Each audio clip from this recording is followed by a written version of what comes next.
এটা তো আশরাফ সিদ্দিকীর কোম্পানি, কথা বলেন না কেন? আপনার এই সৈয়দপুরের কোন এক ভালো সন্তান, কোন মাদ্রাসা আমি নাম জানি না, কোন এক মাদ্রাসার বড় মোতামিম, কি মিম? মোতামিম না তো, মোতামিম তো তারা যারা কোরআন সুন্নাহ শিক্ষা দেয়, আর যারা ছাত্রদেরকে ভিক্ষা শিক্ষা দেয় এরা হলো মোতামিম। কথা বলেন না কেন জোরে?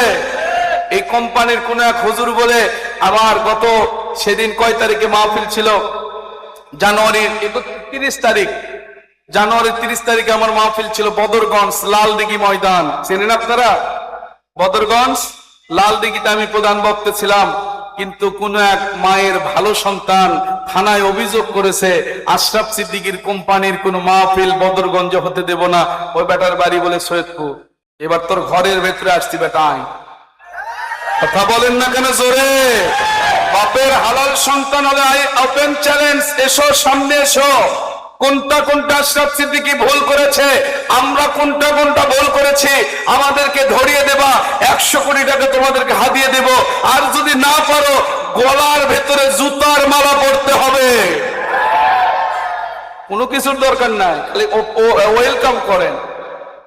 একটা বাপের হালাল সন্তান তো খুঁজে পাওয়া গেল না, থানায় গিয়ে কান্দাকাটি কেন? যদি পারো, কোরআন সুন্নাহর এত যদি ইলমের বহর থাকে, একদিন ওপেন ফিল্ডে বসে দেখো। ঠিক না ঠিক বলেন বাবারা? মিলাদ কিয়াম আছে কিনা? আর নবীকে সারা জীবন মাটির বস্তা ব্যবসা, মাটির ব্যবসার বন্ধ আর সৈয়দপুরের জমিনে হতে দেওয়া যাবে না।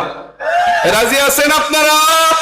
আজকের পর থেকে যদি এই সৈয়দপুরের জমিনে কোন আলেম, কোন হুজুর, কোন বক্তা, কোন মুফাসসির, কোন মুহাদ্দিস, কোন বক্তা, কোন পীর, যদি এমনকি যে কেউ হোক না কেন, আমার রাসূলের মিলাদের বিরুদ্ধে যদি কেউ ফতোয়াবাজি করে, আমরা কি তাকে ছেড়ে দেব?